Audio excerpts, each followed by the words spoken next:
Algunos años atrás pude estar en un país en la parte norte de África, donde religiosamente 5 veces al día un timbre sonaba y la gente salía para ir a la mezquita para orar a Dios. Y tenían una religión que por miedo y por obligación les hacía parar todos 5 veces al día y ponerse en dirección a una ciudad en el Medio Oriente para orar, para rezar, por obligación. Después, algunos años después, estuve en otro país donde la gente, por su crianza, por sus costumbres, iban a la sinagoga los sábados y no salían, no trabajaban en un cierto día de la semana y por su cultura adoraban a Dios. Y recién hace poco tiempo atrás, este año mismo, estuve en Europa, donde la gente ni por obligación ni por cultura quiere saber de Dios y no adora a Dios para nada. Mucha gente, no todos, pero muchos de ellos no tienen ninguna obligación. No, apenas no quieren tener una relación con Dios y no sienten la necesidad de adorar a Dios por nada, por ninguna razón. En la Biblia vemos varias personas que tuvieron vidas difíciles, momentos buenos, malos, vidas con muchos éxitos, triunfos y muchos problemas y fracasos. Una de esas personas es justamente David, de quien hemos estudiado hace mucho tiempo aquí en la iglesia. Y David tuvo una vida marcada por fracasos y éxitos, por triunfos y problemas. David, muy joven, fue coronado rey de Israel. Él pudo unificar el país, las 12 tribus de Israel. David fue la persona que venció batallas, mató al gigante. David fue la persona que que llevó la arca de la alianza para Jerusalén y estableció Jerusalén como la capital del reino de Israel, que hasta hoy para los judíos es la ciudad santa de Israel. Pero también él tuvo bastantes problemas, muchos fracasos. Casi muere en batallas. David fue la persona que fue desafiado por Goliat, el filisteo, el gigante filisteo. Fue odiado por Saúl, el primer rey de Israel. David no pudo dominar sus deseos sensuales y adulteró con Betseba y después asesinó a su marido Urias. David no pudo disciplinar a sus hijos. Fue un adúltero, es conocido como un adúltero, pero sin embargo también es conocido como un hombre según el corazón de Dios, porque su vida estaba en armonía con Dios. Él pecaba sí, pero también se arrepentía y se ponía en armonía con Dios. David tenía y entendía los motivos que lo hacía adorar a Dios. ¿Y qué es adoración? Pues adoración muy sencillamente podemos decir que es brindar nuestro amor, reverencia y devoción a Dios. Pues vamos a estudiar hoy el pasaje de 2 Samuel, capítulo 22, versículos 1 a 4. Y pues aquí muy probablemente David está al fin de su vida, pero él habla de algo que pasó en el comienzo de su reinado, cuando David, antes de él que fuera rey, cuando Saúl le quiso matar, ¿no? Y dice así: David dedicó al Señor la letra de esta canción cuando el Señor lo libró de Saúl y todos sus enemigos. Dijo así: El Señor es mi roca, mi amparo, mi libertador, es mi Dios, el peñasco en que me refugio. Es mi escudo, el poder que me salva, mi más alto escondite. Él es mi protector y mi salvador. Tú me salvaste de la violencia. Invoco al Señor, que es digno de alabanza, y quedo a salvo de mis enemigos. Pues aquí este pasaje, apenas en 4 versículos, hay tantas cosas que podemos estudiar. De hecho, podríamos hacer una serie de varias prédicas, pero vamos a enfocarnos en apenas algunas lecciones de este pasaje aquí. En primer lugar, David dedicó al Señor la letra de esta canción. ¿Quién fue David? Una vez más, recapitulando, David fue la persona escogida por Dios, una persona que era un pastor de ovejas, que mató a un oso, mató a un león para proteger sus ovejas, y después fue ungido rey de Israel por el profeta Samuel, y después que Saúl dejó el trono, fue instalado como el rey de Israel, y reinó por 40 años, y venció muchas batallas. Y David dedicó al Señor la letra de esta canción cuando el Señor lo libró de Saúl y de todos sus enemigos. En la Biblia no es muy común, vemos aquí varios ejemplos de personas que cantaron al Señor, que adoraron al Señor, que expresaron su gratitud, su adoración, su reverencia, su amor al Señor a través de canciones. Pues vemos aquí Miriam, la hermana de Moisés, después que cruzaron el Mar Rojo, después que dejaron el Egipto, después que llegaron, que estaban rumbo a su destino en la tierra prometida, Miriam bailó al Señor y cantó porque ella había sido liberada de la esclavitud en Egipto. Después, en los primeros capítulos de 1 Samuel, vimos que la mamá del profeta Samuel, Ana, que no podía tener hijos, que sufría porque la otra esposa de su marido ya tenía hijos y ella no, y cada año ella iba y pedía por un hijo y finalmente Dios le concedió un hijo. Y cuando se quedó embarazada, Ana alabó a Dios porque Dios respondió su oración y ella alabó a Dios con una canción. Quizás el ejemplo más conocido de todos de una persona que cantó al Señor es el ejemplo de María, la mamá de Jesús. Cuando supo que estaba esperando el Hijo de Dios, Jesucristo en su vientre, ella alabó a Dios con una canción también por haber recibido una misión especial. Pues Salmo 96, 1 a 4 dice, canta al Señor un cántico nuevo, canten al Señor habitantes de toda la tierra, canten al Señor, alaben su nombre, anuncien día tras día su victoria, proclamen su gloria entre las naciones, sus maravillas entre todos los pueblos. Grande es el Señor y digno de alabanza, más temible que todos los dioses. Así que podemos cantar al Señor, debemos adorar al Señor. Y la primera lección, adoramos a Dios cuando reconocemos lo que Dios hace. David era un hombre según el corazón de Dios y el Señor le libró de su peor enemigo que era Saúl. Cuando David mató el Goliat, el gigante, ¿no? Saúl prometió que al hombre que matara al gigante, él daría a su hija como premio, como recompensa. Y así que David se casó con Mical, la esposa de Saúl, así que Saúl no era apenas su enemigo, pero era su suegro también, y después se convirtió en su rey. Fue de su suegro y jefe para su perseguidor. ¿Y por qué Saúl quería matar a David? Pues por algunos motivos, por lo menos 3. Primero por celo, porque David era el mejor amigo de su amigo Jonatán. Después, por la popularidad de David. La gente cantaba. Cuando David volvía a Israel de sus batallas, la gente cantaba. Saúl mató a miles, pero David mató a 10,000 de personas. Por envidia. Envidia por quién David era. De hecho, la Biblia dice que Saúl trató de matar a David por lo menos 8 veces. 8 veces, ¿no? Y David tuvo 7 oportunidades de matar a Saúl, pero no lo hizo porque él sabía que Saúl había sido ungido por Dios también.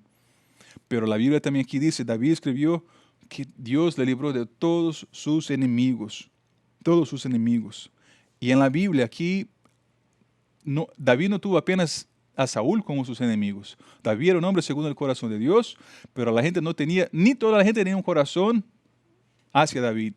Así que David tuvo enemigos en su propia casa que quiso traicionarlo, sus hijos, Absalón que se rebeló contra su papá, Siba que le engañó, Simí que le maldijo, Sabá que se rebeló contra él, y muchos pueblos también, los amalequitas, los edomitas, los amonitas, los moabitas y los filisteos.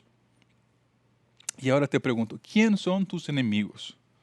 Pues déjame decir, tus enemigos no son tu esposa, que quizás piensa diferente de ti y hace algunas cosas diferentes de ti. Sus enemigos no son sus hijos, que piensan diferente de ti porque nacieron en una generación diferente de la tuya, quizás crecieron en un lugar diferente del lugar donde creciste tú, y por eso fueron criados para ser diferentes que tú.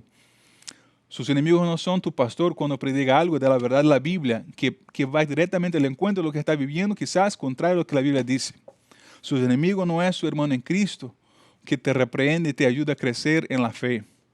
La Biblia dice que nuestros enemigos, que Satanás es el enemigo principal de Dios y la amistad con el mundo es enemiga de Dios. Así que nuestro enemigo es el enemigo de Dios, que es Satanás. Nuestra lucha, Efesios 6:12 dice que nuestra lucha no es contra seres humanos, sino contra poderes, contra autoridades, contra potestades que dominan este mundo de tinieblas, contra fuerzas espirituales malignas en las regiones celestiales. Nuestros enemigos no son las personas a nuestro alrededor, son son las personas, es el diablo que nos quiere matar, robar nuestra paz y destruirnos. Así que necesitamos entender quiénes son nuestros enemigos, entender que Dios está con nosotros, que Él nos protege y que la victoria ya es cierta en Él y que debemos adorar a Dios por lo que Él hace.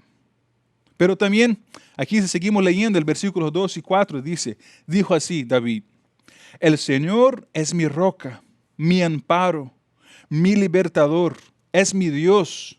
El peñasco en que me refugio es mi escudo, el poder que me salva, mi más alto escondite.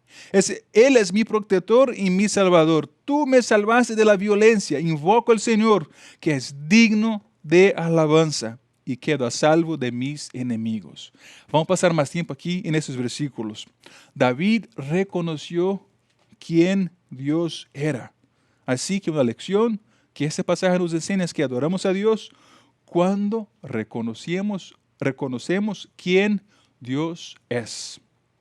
En primer lugar, él dice: el Señor es mi roca, mi roca.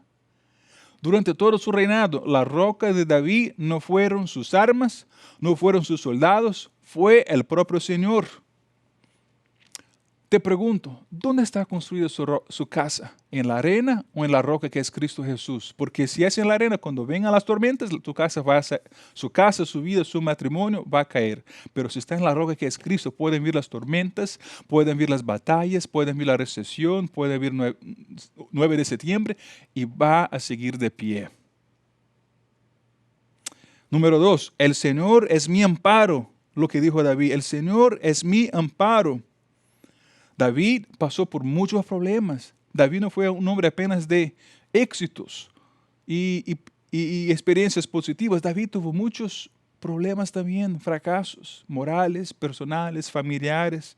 Y en todos esos momentos él entendió que Dios era su amparo, que Dios no le dejaba, no le abandonaba ni desamparara.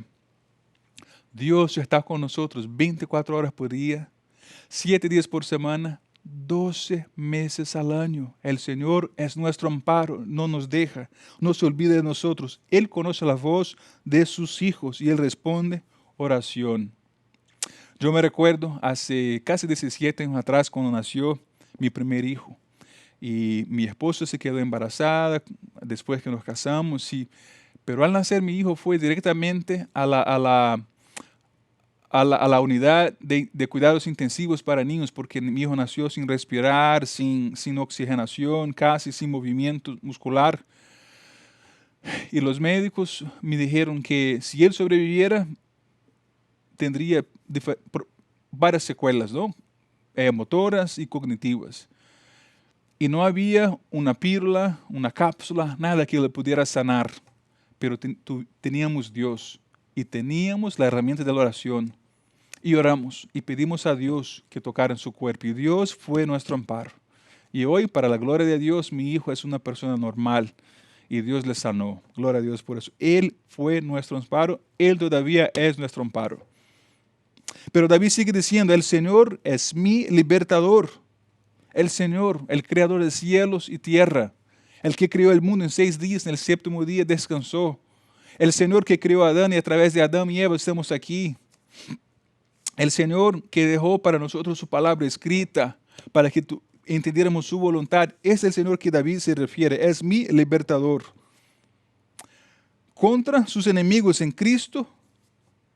Así que David se refiere contra sus enemigos, Dios le liberó, pero en Cristo somos libres de la condenación y culpa. El que está en Cristo ya no tiene más ninguna condenación. En Cristo, cuando ponemos nuestra fe en Cristo, cuando nuestros ojos espirituales se abren, somos justificados, la doctrina de la justificación, así que nuestros pecados fueron perdonados. Mientras caminamos con Cristo en nuestro día a día, estamos siendo santificados, es un proceso. Salvación es un evento, proceso, evento. Somos santificados. Y una vez cuando Jesucristo vuelva, cuando nosotros nos encontremos con Él en la gloria, seremos glorificados. Porque el Señor nos ha liberado de la muerte, del dominio del pecado. El Señor Dios es nuestro libertador.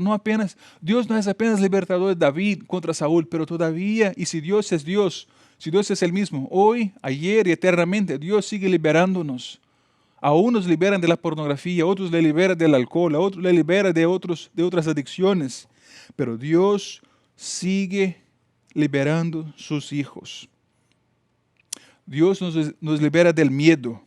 Salmo 34:4, de la ansiedad, de problemas que están entre nuestros oídos, de problemas en la mente que la gente no ve, que la boca no habla de ellos, pero están aquí, en nuestra mente, muchas veces en nuestro corazón también.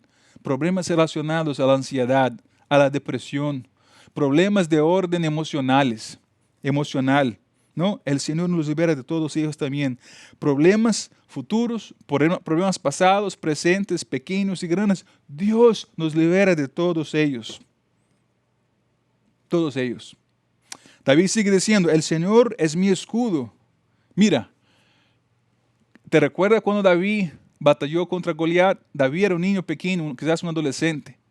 Goliat, un gigante, más de 3 metros. Y David, humanamente hablando, no vencería la batalla contra Goliat, pero él sabía que Dios era su escudo. Él fue el nombre del Señor y el Señor le protegía. ¿Qué es un escudo? Un escudo es un objeto de protección hecho por un material confiable. Nadie va a una guerra con un escudo de papel. No te vas a una guerra con un escudo de madera o de hielo. Te vas a la guerra con un escudo de un material que puedas confiar, un metal que te va a proteger. Y ese es nuestro Dios, que nos protege de los ataques de los enemigos. Mira, Efesios 6:16 dice, además de todo eso, tomen el escudo de la fe, con el cual puedan apagar todas las flechas encendidas del maligno. Así que nuestro escudo principal es la fe. El escudo del creyente no son las medidas sociales, no es el keyboard, es la fe que tenemos en Cristo Jesús que nos protege. La palabra de Dios que nos orienta es el propio Dios que nos protege de los ataques diarios del enemigo. Diarios, constantes del enemigo. El escudo de la fe no decepciona, no falla. Mira bien. Las flechas, aquí Pablo, el autor de Efesios, dice que las flechas son encendidas por el enemigo. Así que las flechas no son encendidas por nuestras esposas, por nuestros hijos, por nuestros pastores, por nuestra iglesia, por nuestros vecinos, por nuestros colegas de trabajo. Son el propio enemigo. El propio enemigo. Y que sabemos que él ya está derrotado.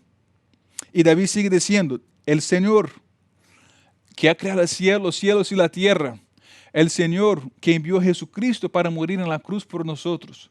El Señor que nos dejó la Biblia, que inspiró a varios autores de Génesis, Apocalipsis para escribir la Biblia, que es nuestro manual de vida. Dice, el Señor es mi más alto escondite. Otra versión dice que el Señor es mi más alta fortaleza. ¿Qué es una fortaleza? Fortaleza es un lugar seguro, donde el enemigo no tiene acceso. Es un lugar donde podemos estar sin miedo. Es un lugar que estamos ahí protegidos. Este es nuestro Dios. Salmo 46:1 dice, Dios es nuestro amparo y nuestra fortaleza, nuestra ayuda segura en momentos de angustia. Mira, Dios no es apenas una fortaleza física, no tiene apenas un lugar físico donde podemos ir y en la cumbre de una montaña escondernos, pero también Dios está siempre con nosotros. Si Dios es omnipresente, Él está en todos los lugares, así que Él es nuestra fortaleza independiente de donde estemos físicamente hablando. Él está con nosotros y en Él y con Él estamos seguros. Estamos seguros. Si Dios es nuestra fortaleza, y nuestra protección, es porque Él sabe que vamos a ser atacados, ¿verdad? Y la Biblia nunca dice que el creyente no tendrá problema, no. Pero la Biblia nos enseña que aun cuando el creyente tenga problemas, en Cristo, en Dios, el creyente está seguro. Seguro. Y los que están en Cristo están seguros, no momentáneamente, pero por siempre. Y siempre, y siempre. Nuestros nombres fueron escritos si estás en Cristo, Si has hecho Cristo el Señor y Salvador de su vida, su nombre está escrito en el libro de la vida y nadie jamás va a poder borrar tu nombre de ahí. Pero él sigue y dice, el Señor, aún después de decir que el Señor es mi roca, mi amparo, mi libertador, mi Dios, mi peñasco, mi refugio, mi escudo, el poder que me salva, mi más alto escondite. Él dice, Él es mi protector. Protector. Mira, Dios le protegió contra Saúl, pero Dios también lo protegió contra él mismo, porque David tenía como tú y yo tendencias pecaminosas, la naturaleza pecaminosa, y si no fuera Dios interviniendo en su vida, él quizás no duraría tanto tiempo en el trono de Israel. Quizás no vencería tantas batallas, y Dios le protegió de sí mismo. Y es lo que Dios hace con nosotros. No apenas nos protege de nuestros enemigos, de las personas que nos quieren mal, del enemigo de nuestras almas, Satanás, que envía sus emisarios, sus agentes malignos para destruirnos, pero también nos protege de nuestras malas ideas, de nuestros malos pensamientos, de nuestras malas actitudes, para que no nos autodestruyamos. ¿Quién Dios usó para proteger a David? Pues en la Biblia vemos que Dios usó a Jonatán, su amigo, su mejor amigo. Cuando el propio Saúl quiso usar la influencia de su hijo para matar a David, Dios usó a Jonatán para protegerlo, para que él no muriera. Dios usó su esposa Mical, que era la hija de Saúl, su peor enemigo, la hija de Saúl, y su esposa también, para que él no muriera. Dios usó su mentor Samuel. Dios usó el sobrenatural, el Espíritu Santo. Y Dios nos puede proteger también. Y Dios nos va a proteger también si estamos en Él. ¿De qué Dios nos protege? Pues Dios nos protege de peligros visibles e invisibles. Algunos años atrás, yo por 12 años trabajé en una agencia de capacitación de líderes que capacitaba líderes en todo el mundo. Así que pude viajar en muchas partes del mundo. Y para ahorrar tiempo y dinero para la agencia misionera que yo trabajaba, muchas veces íbamos a 2 lugares en un solo viaje para ahorrar dinero, ¿no? Así que yo iba a Portugal, España en un viaje, una vez fui a Ghana y Kenia en un viaje, otra vez me fui a Burkina Faso y Níger en un viaje, y una vez estaba programado para irme a Mozambique y a Angola, 2 países que son lusófonos, que hablan portugués, ¿no? En la África. Fui en un mismo viaje para ahorrar dinero para la misión y ganar tiempo. Así que fui la primera vez para Mozambique. Para los que no conocen, Mozambique es un país que está pegadito al Sudáfrica y ahí a Malawi, en la parte sur de África, cerca de Madagascar. Uno de los países más pobres del mundo. Y ahí estuve por una semana, un poquito más de una semana, entrenando varios líderes de todo el país para plantar iglesias en Mozambique, para ganar Mozambique para Cristo. Así que me fui, cumplí con mi propósito ahí y tenía agendado la semana siguiente otros entrenamientos con personas en el país de Angola, más precisamente en la región de Luanda, Angola, la capital de Angola. Pero sorprendentemente, para mi sorpresa, faltando pocos días para que yo me fuera a Angola, el entrenamiento para donde yo iba fue cancelado. Así que al invés de irme de Mozambique para Angola, de irme de Maputo, la capital de Mozambique, para Luanda, la capital de Angola, pues tuve que llamar a mi agente de viajes y rebook y reagendar, ¿no? mi vuelo de vuelta para casa. Y al llegar en casa, mi esposa me da un grito y me dice, David, no tenías que estar en Angola esta semana. Yo me dije, sí, mi amor, pero fue cancelado el entrenamiento. Y me viene y me muestra su celular. No me recuerdo si fue su celular, su iPad. Mira este vuelo que cayó en Angola. Un vuelo que salió de Maputo, Mozambique, donde yo estaba, con dirección rumbo a Luanda, Angola, para donde yo iba. Cayó en Namibia y murieron todos. Todos los pasajeros y toda la tripulación. Y yo pensé, Dios canceló ese evento para que yo no estuviera ahí, porque Dios es mi protector. Él me protege en las cosas visibles e invisibles también. Romanos 8, 28. Y ahora bien, sabemos que Dios dispone todas las cosas para el bien de quienes lo aman, lo que han sido llamados de acuerdo con su propósito, porque Dios es nuestro protector cuando las cosas ocurren de la manera que queremos que ocurren o cuando las cosas ocurren de la manera que no esperamos o quizás no queremos o no entendemos. Todo es para protegernos, para nuestro propio bien. Terminando aquí, David dijo también, el Señor es mi Salvador. El Señor es mi Salvador. Mira, David usa la palabra mi por lo menos 8 veces aquí en este corto pasaje de 4 versículos, ¿no? David tenía una relación personal con Dios, sin intermediarios. David no dijo, el Señor es el Salvador de mi esposa. David no dijo, el Señor Jehová es el Salvador de mis hijos. Él no dijo, el Señor Jehová es el Salvador de mi país, Israel. Él no dijo, Jehová es el Salvador de mi familia, de mis papás, de mis suegros, de mis parientes. Él dijo, no, el Señor es mi Salvador. Él tenía una relación personal con Dios, sin intermediarios. Y hermanos, usted que me escucha, no hay otro nombre por lo cual somos salvos que no sea el nombre de Cristo. Nadie puede tener una relación con Dios en nuestro lugar. Mira, yo puedo leer la Biblia contigo. Yo puedo estudiar la Biblia contigo. Puedo orar contigo.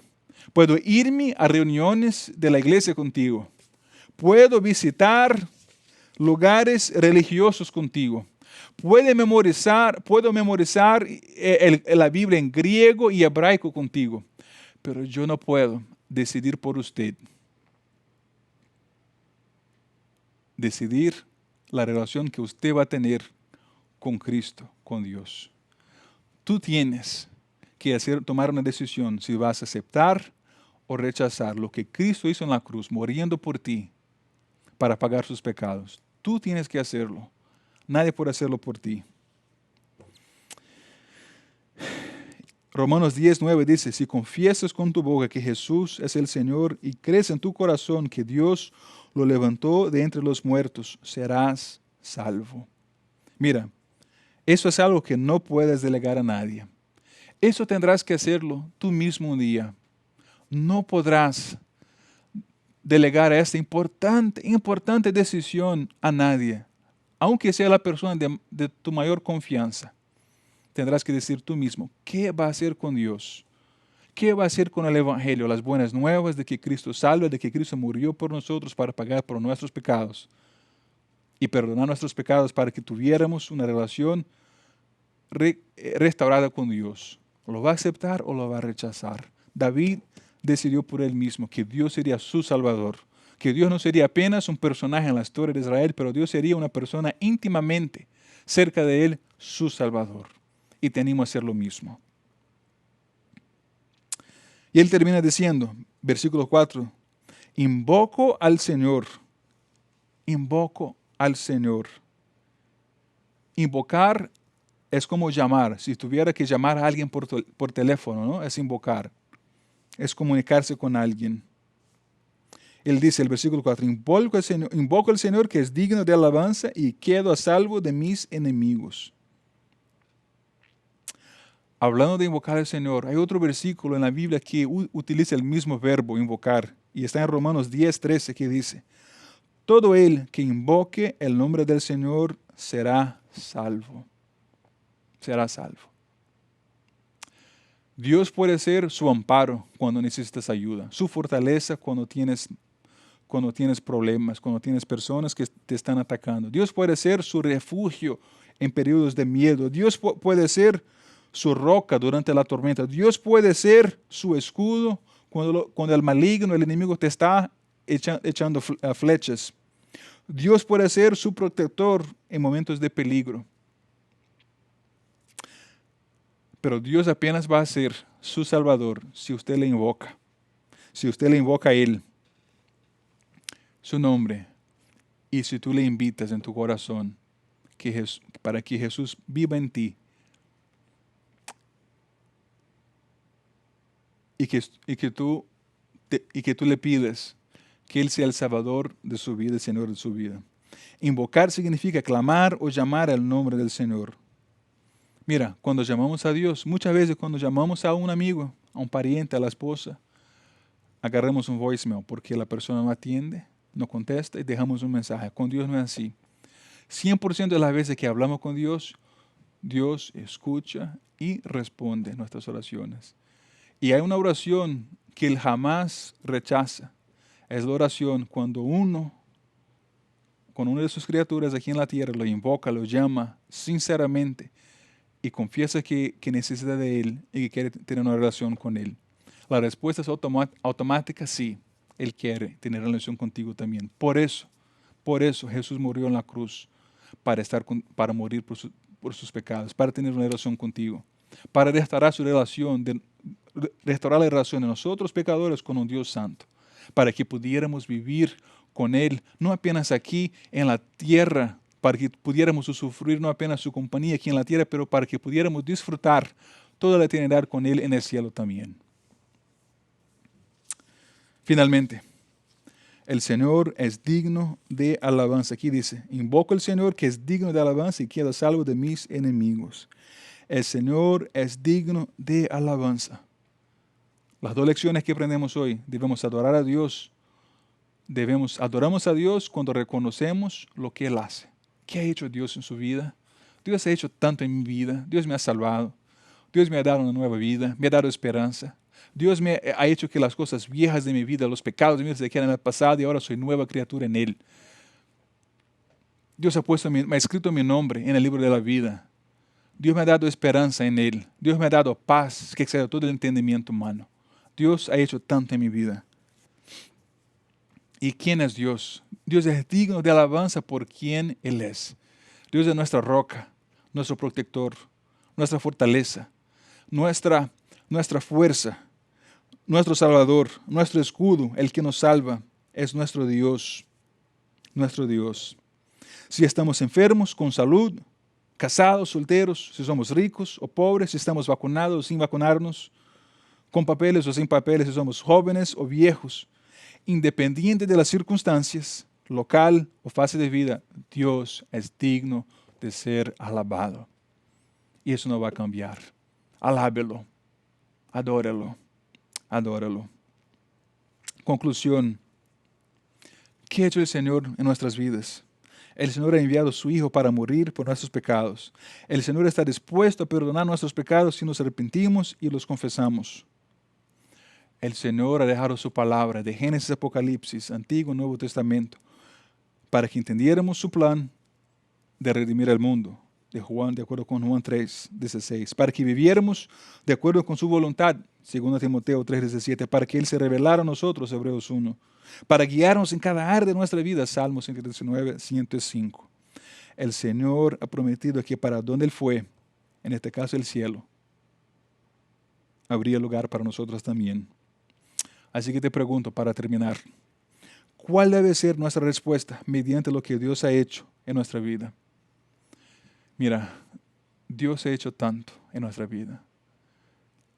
Independiente de si lo reconocemos o no, la mano de Dios ha estado alrededor de nuestras vidas. Nosotros podemos alejarnos de Dios, pero Dios nunca se aleja de nosotros. ¿Cuál debe ser nuestra respuesta mediante lo que Dios ha hecho? Primero, adoración. Adorarlo por todo lo que Él es y por todo lo que Él ha hecho. Y segundo, gratitud. Gratitud. Expresar lo tanto que somos agradecidos por lo que Dios ha hecho en nuestra vida y por quién Él es. Segundo, ¿cuál debe ser nuestra postura mediante a quién Dios es? En primer lugar, rendición completa. Dios es un Dios santo. Somos seres limitados, Dios es ilimitado. Somos seres con tendencias pecaminosas, Dios es puro santo. Y obediencia absoluta. Lo adoramos cuando hacemos su voluntad, cuando vivimos de acuerdo con su palabra, cuando vivimos de acuerdo con la Biblia, con lo que la Biblia enseña. Por lo tanto, obediencia absoluta. Que nosotros, que yo, que usted que me escucha, podamos vivir una vida de adoración, demostrando al Señor nuestro amor por Él, nuestra devoción a Él, entendiendo todo lo que Él ha hecho por nosotros y adorando por quien Él es, porque Él es digno de ser adorado. Dios te bendiga.